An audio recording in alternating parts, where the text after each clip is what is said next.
Hello, gorgeous. Welcome back to the Girlfriend's Guide to Starting Over podcast. I am super excited, as always, that you guys are tuning in. In today's episode, I am going to share a little bit of my story with you. I recognize I just relaunched the podcast not long ago, but since I have done the main character madness movement for the month of March, I've had this huge influx in podcast listeners as well as social media followers. And it's really important to me, if you join this community, that you understand the movement and why you should listen to me when it comes to stepping into your main character era. If by chance this is the first episode that you are catching, hello, gorgeous. My name is Kayla Simmons. I'm the main character coach, and I empower women to step into their main character era and walk in their highest potential. Now, yes, I am a master's level social worker. I've got 15 years of clinical experience in psychology and behavioral disturbances.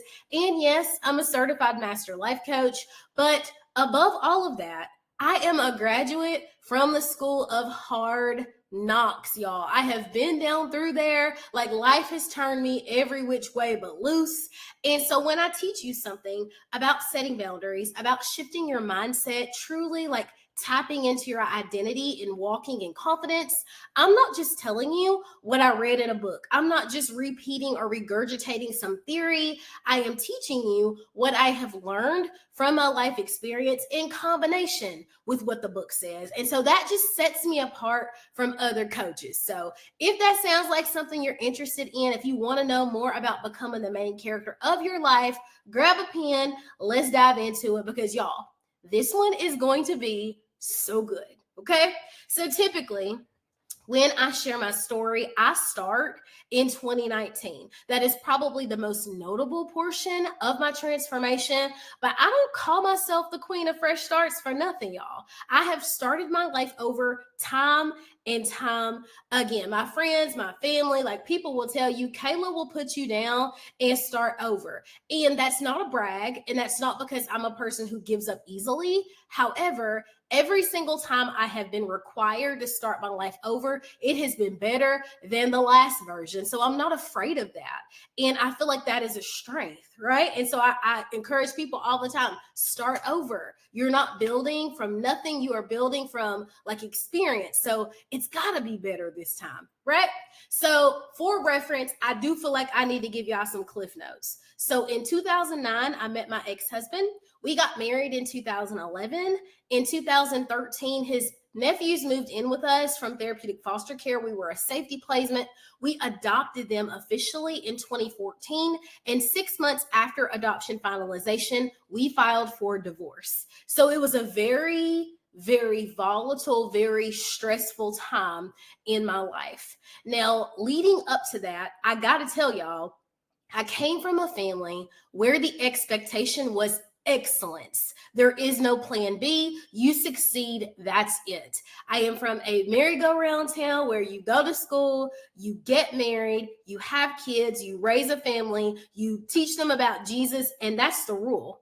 So stepping outside of those boundaries was so terrifying for me. Now, as you can imagine, this very quick process, the relationship that led into my first marriage was highly volatile. And so many things happened to me that was such a very traumatizing experience, but I never spoke publicly about it because I was, quote, Miss America. How dare me say, yo, I am being yelled at. How dare me say that we are fighting like all the time. Like, I can remember, y'all, like there were holes being punched in the wall, and I would put pictures, or I would move furniture. I would like try to make everything look perfect. And I walked the line to ensure that nobody thought that my image was blemished. So I say very frequently that every major decision that I made before the age of 30 was for someone else. It was a people-pleasing thing. It was a stunt to make sure that I appeared like I was perfect, like I was worthy of being a wife. Like, nothing was wrong. Now, let me plug that we are completely different people than we were 10, 15 years ago. And my ex-husband is not a bad person. We were just children. We had no idea what we were doing. We outgrew each other, and we have grown up separately and made our way back to each other as friends and as business partners in the decision that we made to adopt those children. Like, that's that on that. But at the time, I did not have the strength to say no. I did not have the strength to say, this isn't what's best for me or for us. I remember distinctly, there's a line when you're filling out adoption paperwork that says that I am doing this and I'm not under duress. And my palms still get clammy to this time because, y'all, without doubt, I was under duress. But the idea of flaking, the idea of backing out, the idea of not being all I could be for my husband was more terrifying than the potential consequences of taking on something that I didn't really know what I was getting into. So we go through with it. We do this. And 6 months later, we're divorced. And the impact of overnight being like this young wife, like newlywed, living my best life to becoming a single mom of 2 children with psychological and behavioral disturbances hit me in my stomach like a bag of bricks. It was so hard for me. Major blow to my ego. I felt so lost. I felt so afraid, and I did not know what to do. Now, I didn't do the appropriate thing. I wish that I could tell y'all that I crossed all the T's, I dotted all the I's, I got it together, but I didn't, y'all. I was really, really angry. I created a blog. I lashed out. I come up with all of these reasons why he was missing out and he didn't know what he was doing. And I've got this. And I made this more about like debunking this stereotype about being a single mother, more so than healing. And in doing that, I went back to school. I did all the things that we do instead of heal. And I got involved in another relationship with a man who I also had no business being with. Again, my ex-fiance is not a bad person. We just weren't right for each other. And because Kayla did not love Kayla, because Kayla didn't cherish Kayla, because Kayla could not appreciate Kayla, and Kayla didn't do the work, it did not work out. But it took me 6 years to get to the point of, this ain't working for me. And so it was this ups and downs and highs and lows of trying to prove my worth and trying to check the boxes. I, secure my master's degree. I get my kids in like karate and all these cool sports, and I'm got a promotion at work, and I'm checking all the outside boxes, but my self-worth is like lower than the baseboard because I'm not married. And I'm like, I'm good enough for everything then, but for you to put a ring on my finger.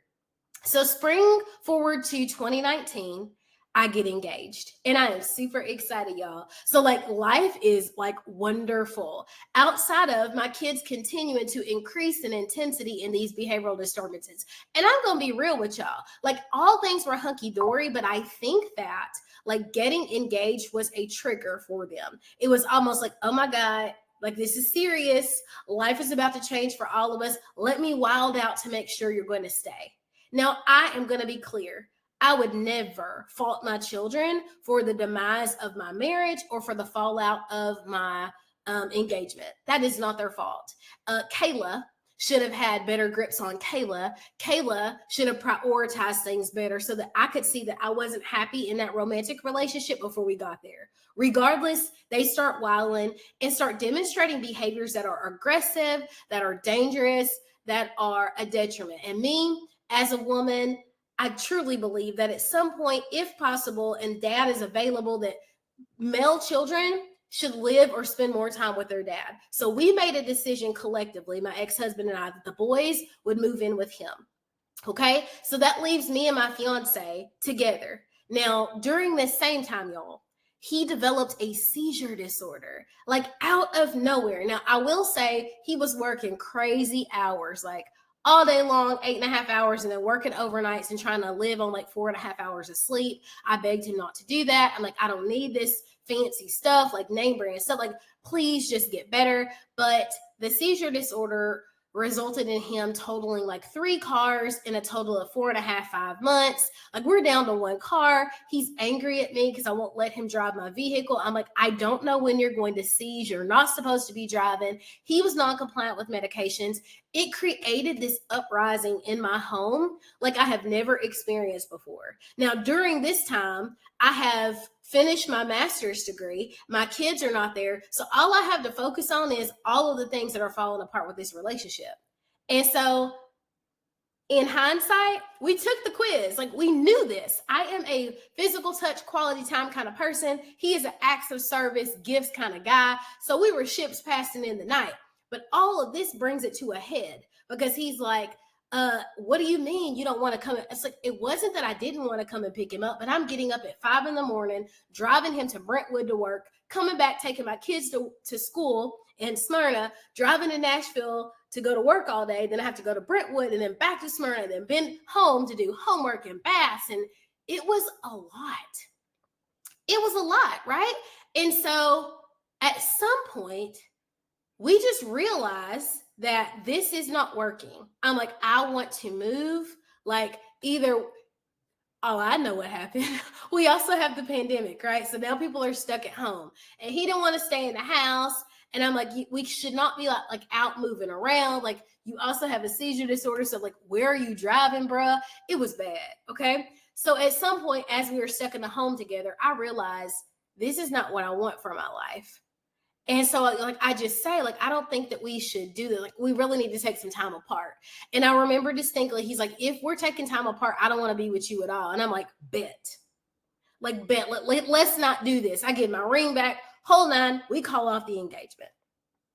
So y'all have to realize that, like, in a 6-month span, I have literally moved my kids in with my ex-husband, broken off my engagement, left my like 3-bedroom home with the huge yard and the picket fence and all of the things to an apartment the size of a shoebox. While I'm doing this, I am still like got the promotion at work, still a top performer, still doing all these things. I'm trying to balance my life. On the outside, I look like I am a boss babe. On the inside, I'm in shambles. Like, shambles. Like, cannot, like, barely can get out of bed. So 2 days after I move into my new apartment, my dog gets hit by a car. And I'm like a walking country song. And I don't know what I'm supposed to do with my life, right? And so I remember very distinctly one night, my new like system was, because it was just me, remember? I would come home, I would drink red wine until I passed out on my couch. And one night I was laying on my bathroom floor, because we've all had those nights. Let's just be real. And I'm like, God, if you wake me up tomorrow, I'm not going to drink. We've all prayed that prayer. So like I'm laying there, and it's the first time that I ever heard the voice of God, y'all. Clear as a bell. He says, Kayla, you asked for this. And I'm like, buddy, I shouldn't have had that last drink. Like, what? You got to be out your mind. Like, why would I ask for this? I am Little Miss Sunshine. Like, I walked the line. I checked all the boxes. I went to school. I took the kids. I got married. Like, I am like raging angry. And God brought to my memory a prayer that I have been praying fervently, y'all, for months. I was praying it on my socials. It was on my blog. I'm talking about it. And I would say day after day, God, if there's anything that I desire that's not in your will from me, remove it from my grasp and let me be at peace with this departure. Y'all, I was saying it over and over and over. But when I was praying this, I did not recognize I was literally praying away the life that I was living, a life with the man I thought I was going to spend my life with my children in home. Like, all of these things that I thought that I wanted, they weren't for me.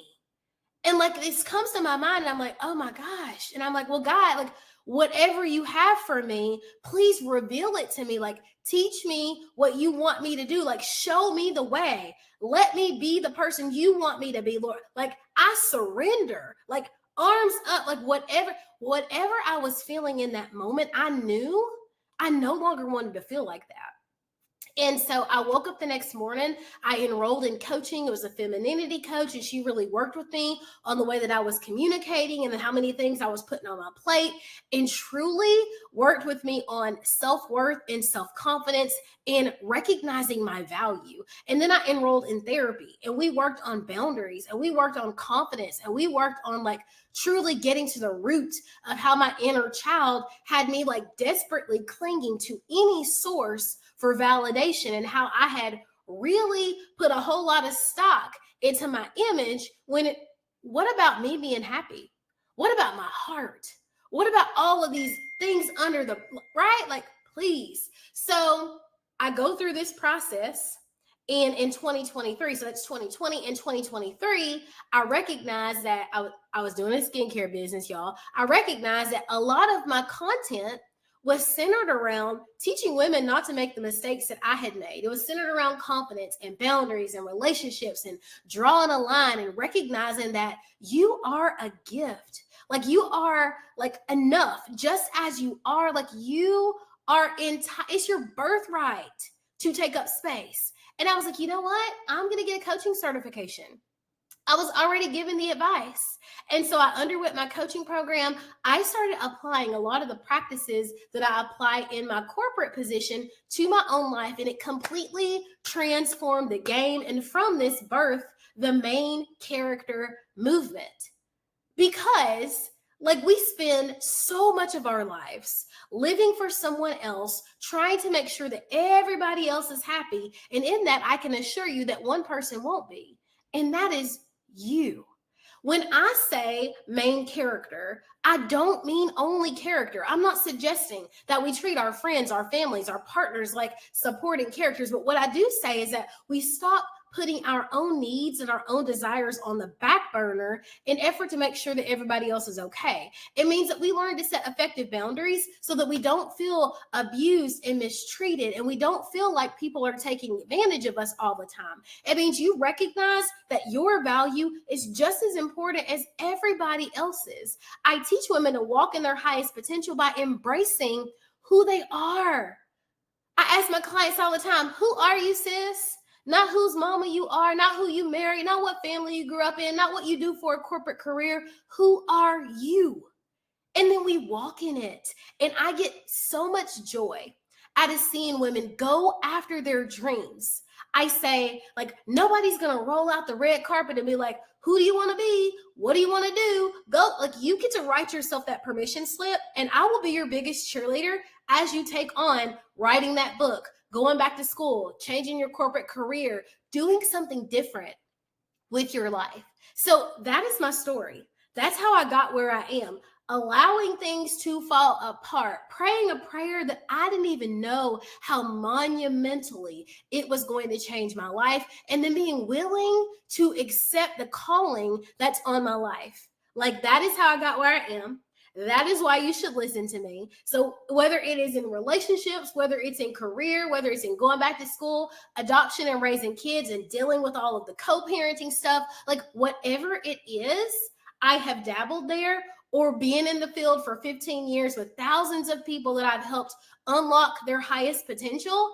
I promise you, you're not going to shock me with what you need. So I'm the main character coach. I would love the opportunity to help you step into your highest potential, only if you're open to changing your life. Okay? Cool. If you're wondering how you can work in closer proximity to me, I do have one-on-one coaching. I have the Green Room, which is a group coaching container where you'll get all of my programs that come through that. The link to that will be below. And coming up at the end of the month, beginning of April, I have the main character boot camp. If this is your first time like hearing the main character story, you're like, you know what, I want to tap it, the boot camp would be excellent for you. I am teaching you the mindset shifts, how to tap into your identity, and truly how to walk in confidence. Like, truly rock the mic method is what I call it inside the main character boot camp. You don't want to miss this. Okay? I love you. I want the best for you. Have an excellent week on purpose. If you're not already following me, hit that follow button so you don't miss a thing. Let me know if you need me. I cannot wait to see your transformation. Bye, girl.